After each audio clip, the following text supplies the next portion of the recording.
हाँ जी, तो स्टूडेंट्स ये रही हमारी प्रॉब्लम नंबर 2.21 जिसमें वो कह रहे कि linear time invariant system with impulse response, यानी कि हमारे पास एक लीनियर टाइम इनवेरिएंट सिस्टम है इम्पल्स रिस्पांस के साथ, जिसमें एच ऑफ टी हमें दिया गया है जी इज इक्वल टू ई की power minus alpha T U of T is driven by the input, यानी कि उसको डिराइव किया जाता है इस एक इनपुट के साथ जो कि एक्स ऑफ टी है, ई की power minus beta T U of T. ठीक है जी। तो वो कहता है इट इज़ अज्यूम्ड, आप ये अजम्पशन कर लीजिए कि आपका अल्फ़ा और बीटा जो है वो ग्रेटर देन ज़ीरो है। ठीक है जी। तो आपने करना क्या है, यूजिंग फ्रीक्वेंसी डोमेन एनालिसिस, यानी फ्रीक्वेंसी डोमेन का एनालिसिस इस्तेमाल करते हुए आपने फाइंड करना है आउटपुट ऑफ द सिस्टम की आउटपुट को। Is the output power type और एनर्जी टाइप, यानी कि क्या आपकी जो आउटपुट आती है वो पावर टाइप है या एनर्जी टाइप है। और जितनी भी, यानी कि वो अगर एनर्जी टाइप है तो एनर्जी मालूम कर लें, अगर पावर टाइप है तो वो पावर मालूम करके दे दें। ठीक है, ये दो बातें उसने कही हैं। तो चलें यहाँ स्टार्ट करते हैं। सबसे पहले नंबर पे बच्चों हम ये चीज़ जानते हैं, हम वाई ऑफ टी को फाइंड आउट करेंगे, कन्वोल्यूशन यानी कि लीनियर टाइम इनवेरिएंट है इन दोनों के दरमियान। तो ये इस तरह से आ जाएंगे, integral minus infinity to infinity, ठीक है जी, x of t h of T.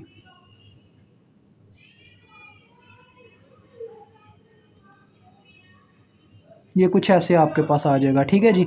अब जब हम इनकी वैल्यूज़ पुट करते हैं तो देखो बच्चों यहाँ पे यूनिट स्टेप सिग्नल है। ठीक है, यूनिट स्टेप सिग्नल क्या होता है, ये एक ऐसा सिग्नल है जिसकी वैल्यू बच्चों ज़ीरो से स्टार्ट होती है और पॉजिटिव इन्फिनिटी तक इसकी वैल्यू 1 रहती है। ठीक है, ये एक ऐसा सिग्नल है। ये देखें, ये मैं आपको ड्रा करके दिखाने लगा। फॉर एग्जाम्पल ये मेरे पास यहाँ पर 1 मैग्नीट्यूड है, तो ये ज़ीरो से इसका यानी कि स्टार्ट होगा, आगे 1 फिर 2 फिर 3, ऐसे ही इसकी वैल्यू यानी कि n की चलती रहेगी। और एट द टाइम ये इसकी इन्फिनिटी तक वैल्यू इसकी ना बच्चों यहाँ पे क्या होती है, माइनस की साइड पे इसकी वैल्यू एग्जिस्ट नहीं करती। इसकी वैल्यू यहाँ से 1 होती है और फिर ये 1 ही लगातार चलती रहती है। इसको कहते हैं यूनिट स्टेप सिग्नल, जिसे यू ऑफ टी से प्रेजेंट किया जाता है। तो अब जैसा कि आप देख सकते हैं इन दोनों के साथ u ऑफ टी है। जब मैं इनकी वैल्यू यहाँ पे यानी कि मेंशन आउट करूँगा तो मेरे पास कुछ इस तरह से आ जाएगा। इन्फिनिटी की जो यहाँ पे लिमिट्स हैं वो मेरे पास बन जाएंगी माइनस इन्फिनिटी से इन्फिनिटी की बजाय अपने पास आ जाएगा बच्चों यहाँ पे ज़ीरो आ जाएगा। ठीक है, और आगे यहाँ पे इन्फिनिटी आ जाएगा। ठीक है जी।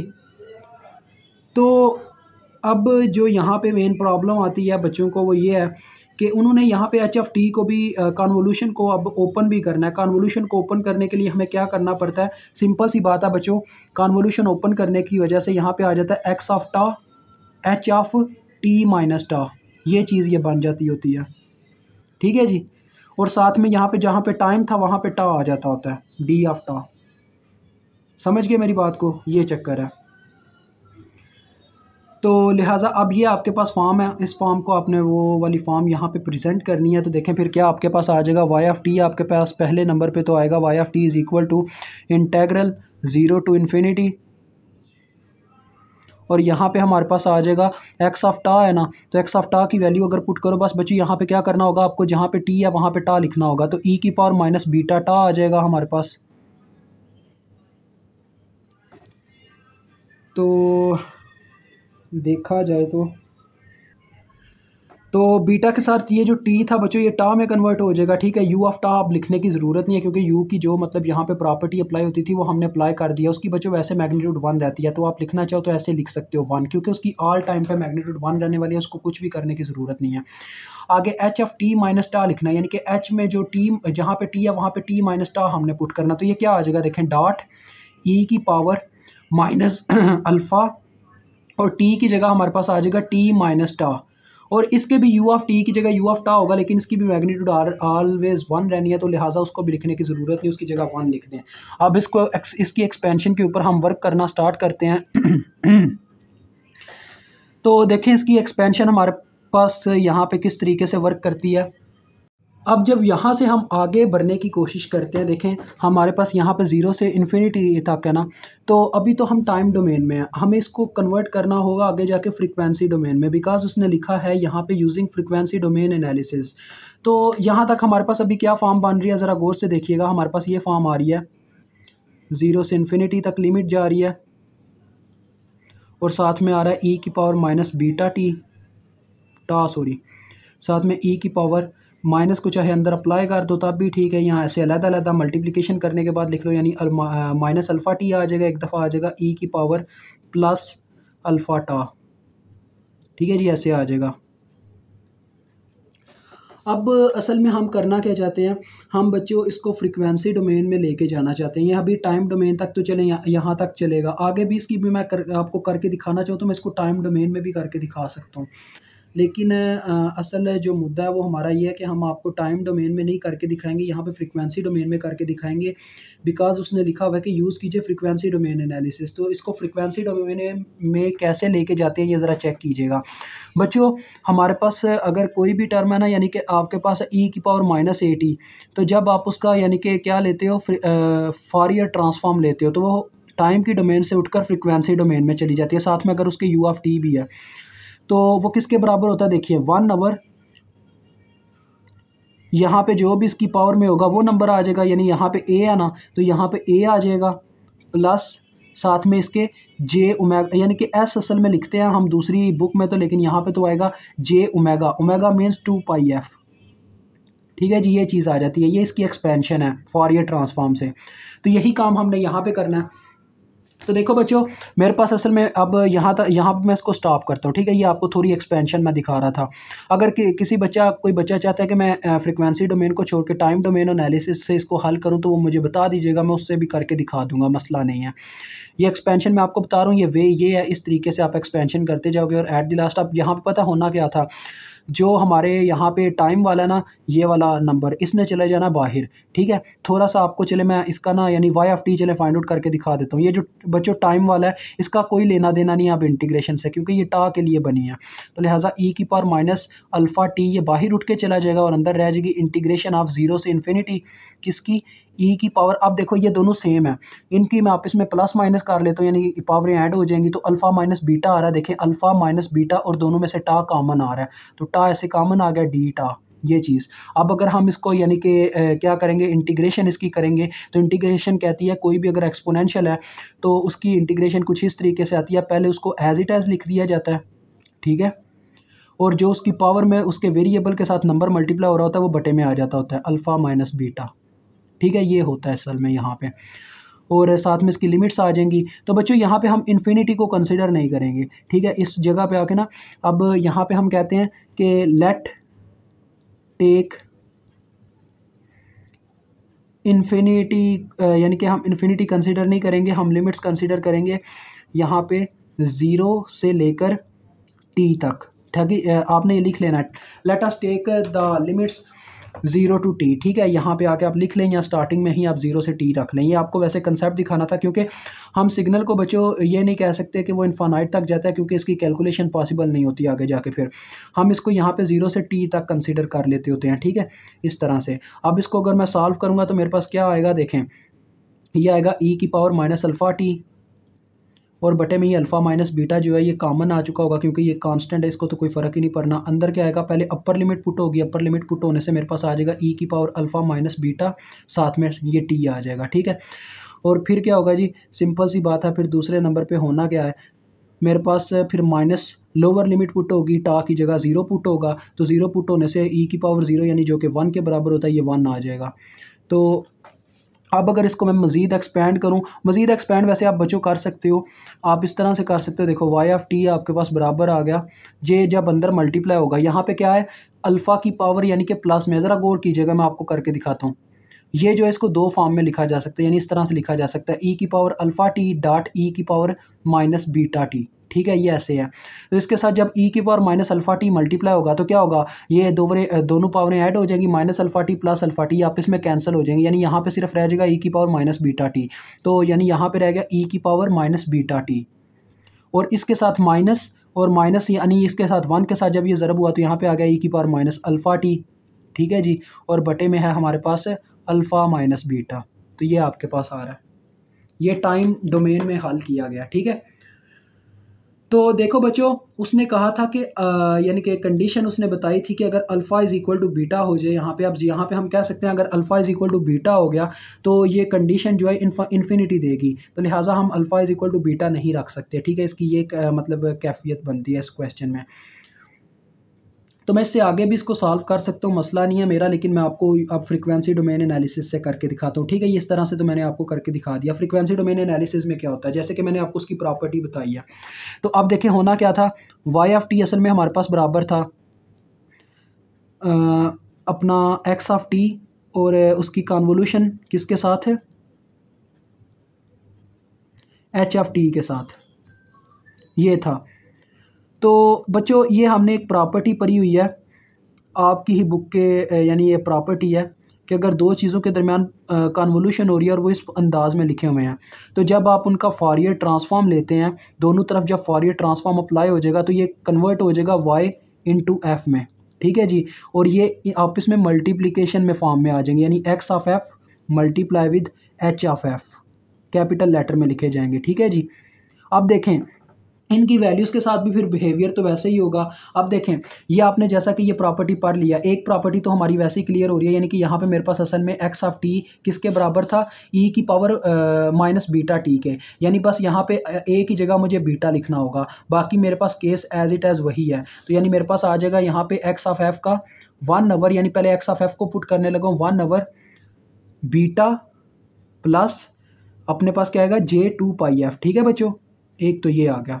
दूसरे नंबर पे मेरे पास दूसरे केस में क्या आएगा 1 ओवर, अब एच ऑफ एफ आपके पास बराबर था ई की पावर माइनस अल्फा टी, और उसी के लिए आपने फार्मूला लिखा है फॉरियर ट्रांसफॉर्म का, तो यहाँ पे यानी वही पुट हो जाएगी ये टर्म अल्फ़ा प्लस J2 पाई एफ, ठीक है जी। ये टर्म ऐसे आ जाएगी आपके पास।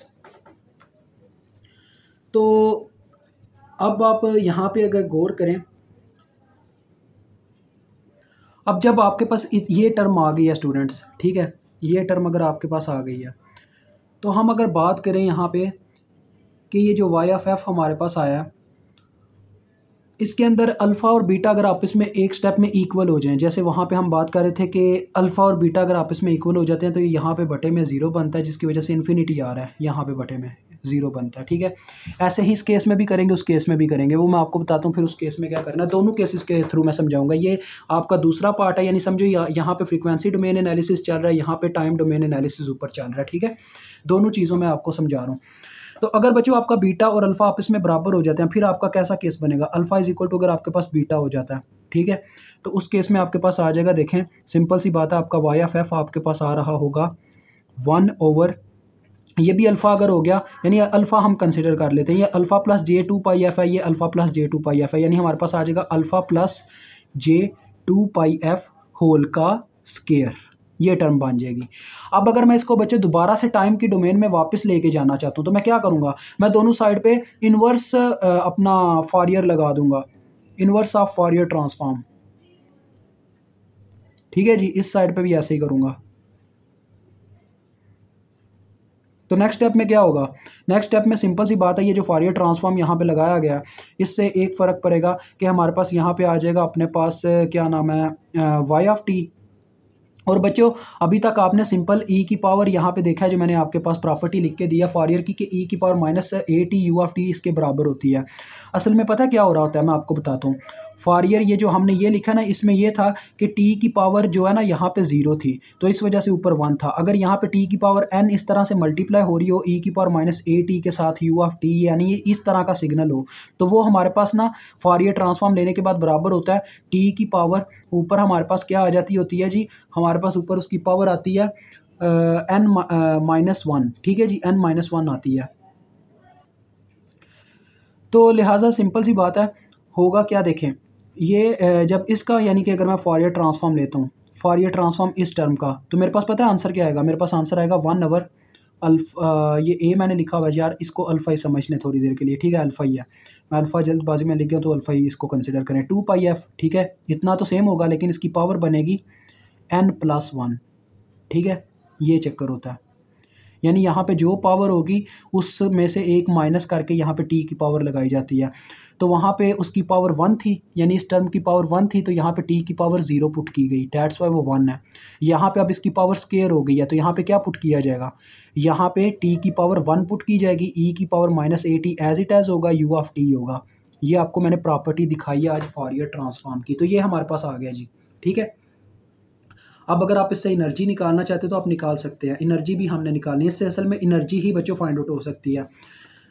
तो पहले नंबर पे तो मैं आपको बता दूं, इसके साथ भी आपको यहाँ पे थोड़ी कैलकुलेशन करके दिखानी है, जैसे कि मैंने बात की है बच्चों। हमने क्या यहाँ पे कंसीडर किया, alpha is equal to beta हो गया। ऐसा ही अगर हम वहाँ पे कंसीडर करते, देखें alpha is equal to beta, यहाँ पे इसी स्टेप में अल्फा इज इक्वल टू अगर बीटा हो जाता तो क्या आता, अल्फा माइनस अल्फा 0 आ जाता, यानी ई की पावर 0 1 आ जाता। तो 1 का मतलब हमारे पास यहाँ पे सिर्फ टा निकलता है इसमें से। टा मीन्स अब देखो सारी कहानी पूरी उलट पुलट होकर सामने आ रही है। ये आपके सामने वो स्टेप करने लगूँ, ये वाला देखें, हमारे पास बाहर था ई की पावर माइनस अल्फा टी, ठीक है जी, ये था, और ये वाई ऑफ टी का चल रहा था प्रोसीजर।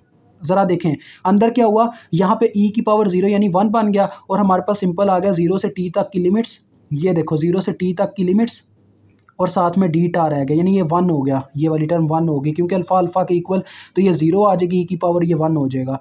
तो यहाँ से हमें लिमिट्स यानी पुट करनी होगी टा के अंदर, क्योंकि टा निकलेगा डेरिवेटिव और ये इंटीग्रेशन आपस में कैंसिल आउट हो जाते होते हैं। तो वाई ऑफ टी मेरे पास बराबर देखें किसके आएगा, ई की पावर माइनस अल्फा टी, और साथ में टा की जगह जब लिमिट्स पुट होंगी upper limit minus lower limit, तो देखें आपके पास वही चीज़ बन रही है जो आपको यहाँ पे हासिल हो रही है, टी ई की पावर माइनस अल्फ़ा टी। यहाँ पे भी देखें मैंने ए ही लिख दिया, बाद में अल्फ़ा है, सॉरी यहाँ पे अल्फ़ा है, ठीक है, माइनस अल्फ़ा टी। और बच्चों आप साथ में यू ऑफ टी लगा सकते हो, क्योंकि आपको पता है मैग्नीट्यूड 1 ही होती है इसकी, तो इसको you of T that's why यहाँ पे मेंशन किया जाता है, ठीक है। ये चक्कर है सारा, और कुछ भी नहीं है। तो देखो आप चाहे करो टाइम डोमेन में या चाहे करो फ्रीक्वेंसी डोमेन में, आंसर दोनों में सेम आता है, ठीक है। अब बात आती है एनर्जी हासिल होगी या पावर हासिल होगी। बच्चों एनर्जी हासिल होगी, क्योंकि पावर अगर हम हासिल करना चाहें ना इस सिग्नल से, तो पावर हासिल नहीं हो सकती, क्योंकि इसमें टाइम भी कंसिडर किया जा रहा है। जब टाइम कंसिडर होता है तो ऐसे सिग्नल्स जो होते हैं ना बच्चों, वो पावर को इन्फानाइट कर देते हैं, यानी कि पावर ना होने के बराबर होती है, हम पावर फाइंड आउट ही नहीं कर पाते। तो दैट्स वाई इस जैसे सिग्नल में ना जिसमें यू ऑफ टी यानी कि उसकी फाइनाइट लिमिट्स हों, उनमें हमेशा एनर्जी फाइंड आउट होती है। तो आपने कहना कि yes we got output energy type, ठीक है, यानी कि हम एनर्जी टाइप आउटपुट हासिल करते हैं। और वो देखें अब कैसे हासिल होती है। अब देखें दोनों में रिजल्ट वाई टी हो गया, तो अब मुझे आगे का प्रोसीजर दोनों के लिए सेम है। वो क्या है जी, ये देखें ई एनर्जी ई से प्रेजेंट की जाती है बच्चों, ई ऑफ टी कह लो या ई ऑफ या सिर्फ एनर्जी कह लो। अब इसको प्रेजेंट कैसे किया जाता है, ई ऑफ वाई कह लेते हैं, वाई की एनर्जी, ठीक है जी, इज़ इक्वल टू। बच्चों आपने ये फार्मूला पढ़ा हुआ है, अगर तो आपको याद है अच्छी बात है, अदरवाइज़ मैं याद दिलाए देता हूँ। तो एनर्जी के लिए देखें काफ़ी सिंपल है, हमारे पास फार्मूला लिमिट आ जाएगी 0 से इन्फिनिटी। अब हम टी नहीं रखेंगे, ठीक है, अब इन्फिनिटी रखेंगे, क्योंकि एनर्जी फाइंड आउट होने लगी है। तो लिहाजा आगे हमारे पास क्या आएगा जी, आगे हमारे पास आ जाएगा अपना वो कहाँ पे गया यार फार्मूला, ये रहा। यानी कि इसको ऐसे लिखा जाता है पहले नंबर पे, तो वाई ऑफ टी की मैग्नीट्यूड का स्केयर, ठीक है जी, इस तरह से इसको लिखा जाता है, साथ में डी ऑफ टी होता है। तो यानी मुझे पहले वाई ऑफ टी की मैग्नीट्यूड का स्केयर लेना चाहिए, इसका ये मतलब बनता है बच्चों। तो देखो ये हमारे पास वाई ऑफ टी निकल के आया था, ठीक है, वाई ऑफ टी आप यहाँ से पुट करेंगे, तो वाई ऑफ टी क्या आपके पास आया था जी, हम वाई ऑफ टी का स्केयर लेके चेक करते हैं पहले नंबर पे क्या आता है, ठीक है जी। तो देखो बच्चों बटे वाली टर्म को छेड़ने की कोई ज़रूरत नहीं है, बटे वाली टर्म का बटे में ही स्केयर हो जाना है, यानी आ जाना बटे में अल्फ़ा माइनस बीटा होल का स्केयर, ठीक है जी, ये आ गया। ऊपर वाली टर्म्स का अब आपने स्केयर लेना है, तो वो स्केयर कैसे होगा आपको पता है, ये ऐसे या A minus beta A minus B का स्केयर। तो ए माइनस बी होल का स्केयर क्या होता है, ए माइनस बी होल का स्केयर लें तो वो बराबर होता है A square plus B square minus 2ab। तो यही काम यहाँ पे होगा, देखें ए का स्केयर यानी कि ये ए है हमारा, इसका स्केयर यानी कि ई की पावर माइनस 2 बीटा टी हो जाएगी, ठीक है, और उसके बाद प्लस बी का स्केयर यानी कि ई की पावर माइनस 2 अल्फ़ा टी हो जाएगी, ठीक है, और उसके बाद लास्ट में माइनस अपने पास क्या आ जाएगा 2ab यानी कि 2, और बच्चों साथ में क्या आएगा ए बी मीन्स ये आपस में मल्टीप्लाई होंगे, इनकी पावरें ऐड हो जाएंगी। तो इसका मतलब पावरें ऐड होने का कि ये आ जाएगा, देखो टी कॉमन लें और अंदर माइनस टी आप कॉमन ले सकते हो, ये भी ठीक है, यहाँ टी ही सिर्फ कॉमन ले लो, टी कॉमन और अंदर आ गया माइनस अल्फ़ा माइनस बीटा, ये चीज़ें आपके पास आ गई, ठीक है। अब इन सब में से आप क्या करो, 1 अल्फ़ा माइनस बीटा के स्केयर को कॉमन ले लो, वो बाहर निकल जाएगा, वो ज़्यादा बेटर है ऑप्शन आपके लिए। तो लिहाजा आपके पास देखें E Y is equal to आ गया 1 अल्फ़ा माइनस बीटा होल का स्केयर, ये आपने कॉमन निकाल लिया हुआ है। अब अंदर लिमिट्स अप्लाई होने लगी हैं इनके ऊपर बारी बारी, देखें पहले नंबर पे लिमिट अप्लाई होने लगी है जी 0 से इन्फिनिटी, इसके ऊपर ई की पावर माइनस 2 बीटा टी और साथ में डी टी है। फिर आगे हमारे पास क्या है, प्लस फिर से लिमिट 0 से इन्फिनिटी ई की पावर -2 अल्फ़ा टी और साथ में डी टी। फिर इसके बाद -2 बाहर है और अंदर लिमिट अप्लाई हो रही है किसके ऊपर, ई की power T into minus alpha minus beta D T 0 से इन्फिनिटी। मैंने बस क्या किया, इन सब को पुट करके इनके ऊपर लिमिट्स लगा दी हैं इन्फिनिटी की। अब देखो बच्चों होगा क्या हमारे पास आ जाएगा E Y is equal to 1/, alpha minus beta whole का स्क्वायर। और अंदर से देखें अब क्या बनता है हमारे पास। यहाँ पे आपको पता है बच्चों, इसका जब मैं यानी कि इंटेग्रल लूँगा मेरे पास आ जाएगा ये। आप सारे ना रफ अमल में करते हैं ताकि यहाँ पे ये स्टेप पूरा हो जाए, मेरा ये दिल कर रहा है, तो लिहाजा मैं ये रफ अमल में थोड़ा करना चाहूँगा।